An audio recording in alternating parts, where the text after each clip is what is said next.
Este fin de semana, lo comentábamos con Iván Torres hace un ratito, los termómetros marcaron registros históricos, temperaturas que bordearon los 40 grados, una intensa ola de calor en la parte centro de nuestro país. Pero queremos saber a qué se debe este fenómeno, serán los efectos del cambio climático o no, se lo vamos a preguntar a Valentina Reyes, sobre todo, ¿vale? Cuando esperamos que se repita, tal vez no con tanta intensidad, pero ya esta semana nuevamente. Hola Carola, claro, sigue el calor. Justamente estábamos revisando las temperaturas para esta semana en la Dirección Meteorológica de Chile y hoy día 34, 32, 35 grados para el día viernes, así que el calor va a continuar y va a continuar de forma permanente. Esto se lo vamos a preguntar a Cristian Enríquez, profesor del Instituto de Geografía de la Universidad Católica y además integrante del Centro de Cambio Global UC. Cristian, gracias por estar con nosotros esta mañana. Estas olas de calor, este calor tan intenso, ¿se debe al cambio climático? ¿Es esa la razón? ¿Podemos afirmarlo así, sí o no? Hola, buenos días, Carolina. Bueno, podríamos decir que hay una relación directa entre los aumentos de los episodios de olas de calor y el efecto de cambio climático, especialmente si consideramos el crecimiento de la tasa decadal de estos eventos. En los 90 teníamos alrededor de 10, en los 2020 y alrededor de 30 en los últimos 7 años. Por lo tanto, esa tendencia positiva se condice muy directamente con las tendencias de cambio climático global. Han ido aumentando estos episodios extremos. ¿Van a quedarse? ¿La temperatura va a aumentar en la zona centro, en la zona de los valles de aquí de Chile? Claro, los modelos indican que en la zona central, también en la cordillera, la temperatura va a ser más elevada que en la zona costera. Por lo tanto, podríamos esperar que los próximos veranos cada vez sean más intensos, especialmente en ciudades como Santiago, Los Andes, Chillán, donde por condiciones geográficas se produce una condición que favorece este tipo de episodios, a diferencia de la costa donde hay más ventilación y más dispersión del aire. ¿Es una situación reversible o no podemos hacer nada? Solo tenemos que adecuar nuestras casas, cotizar un aire acondicionado y prepararnos para veranos mucho más intensos. Bueno, podríamos decir que a nivel global es un fenómeno que responde a la emisión de gases de efecto invernadero, por lo tanto es algo que podemos hacer a largo plazo, al corto y mediano plazo, en términos de reducir todo lo que son las emisiones de gases de invernadero para que esta situación se revierta. Estamos pensando en 50 o a fines de siglo, pero por lo tanto son medidas estratégicas que hay que hacerlas desde ya.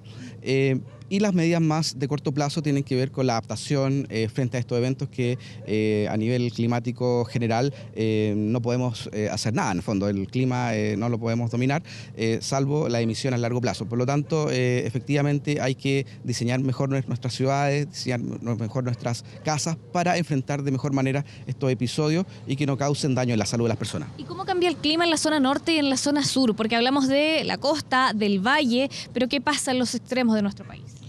Bueno, los modelos de cambio climático pronostican distintos escenarios. Para el altiplano se pronostica algún aumento de las temperaturas y aumento también de las precipitaciones eventualmente.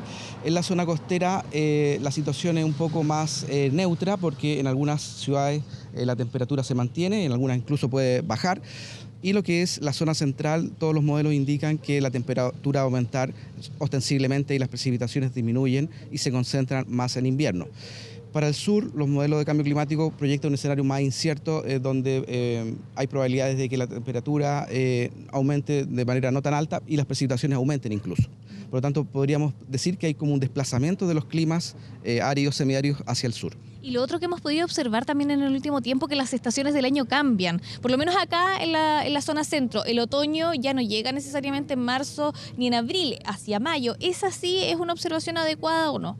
Sí, eso también se puede observar que estamos pasando a una situación de tener dos grandes estaciones en el año, en el fondo, un verano muy grande y cálido y un invierno más corto y más reducido. Por lo tanto, las estaciones de transición se están viendo más reducidas en términos de meses, en el fondo, justamente por alguna tendencia de cambio climático que permite determinar de que las temperaturas están para quedarse, en el fondo. ¿Qué pasa también con el invierno? ¿Cómo el cambio climático afecta al invierno acá en la zona central? Bueno, suceden episodios más extremos, precipitaciones máximas en 24 horas más intensas, como lo que hemos visto en los últimos inviernos. Esto también está muy relacionado con el fenómeno del niño y la niña, en el fondo. Esos fenómenos se intensifican. Cuando son fenómenos niños, vamos a esperar fenómenos de precipitación más intensos y más, causando más daño. Y cuando hay fenómeno niña, periodos de mayor sequedad en invierno. También suceden episodios extremos que no estábamos preparados, por ejemplo, nevazones, que no teníamos hace 30, 35 años o 40, comienzan a suceder por justamente este cambio en el clima en los valores más extremos.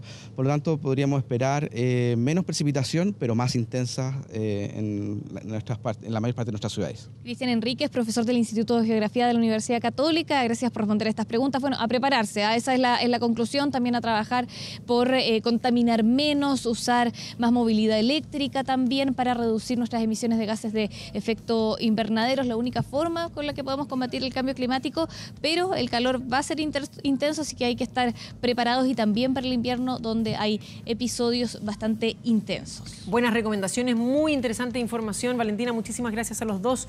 Muy buenos días. Gracias, buenos días. Que esté muy bien.